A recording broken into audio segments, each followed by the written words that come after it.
Несекојдневен настан се случи на фармата со кокошки на Блажо. Додека нашата екипа ги снимаше трудолюбивите домакини кои со поддршка на владата прават и од пиле млеко, Петел со сомнителна ориентација принуди кокошка да снесе кукавичко јајце.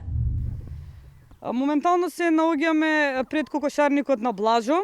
Тој и неговата домакинка уживаат во работата, но и во благодетите што им ги овозможи владата.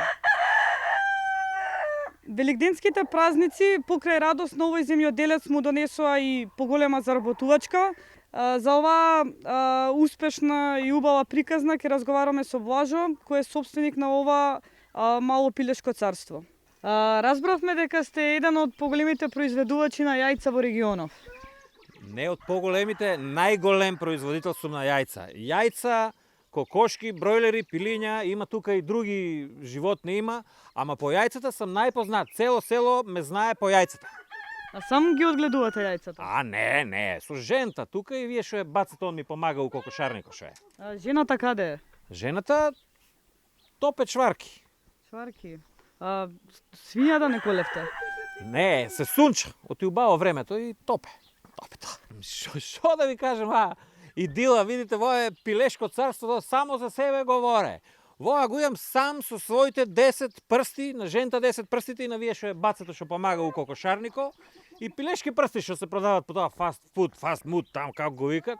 Баце, ојдете снимате телевизор, дојдете видат. Кажи за телевизорот нешто, ева е баце ми помага у кокошарнико, оне. Му кажали за кокошката, бе? Тоа му кажувам сега за кокошката, ајде, иди раникте. Ама не му кажувај за овцата. Бе, каква овца, па ти еднаш Джоа, ни еднаш, шо ќе лафеме за овцата, за јајца да говориме тука. Види го, ја Петело.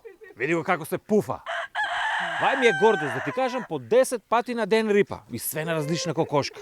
Како иде производството? Имате ли сигурен откуп? Како не, па сега ова што беше пред Великден, па тоа не може да се нафтаса, да ти кажам. Не може да се нафтаса, тоа доваѓаат човеци, купуваат јајца. Ама да ви кажам, не ми се бендесува воа што е ситуацијата поделеност меѓу луѓето. Што е тоа ВМРО, СДС, поделени?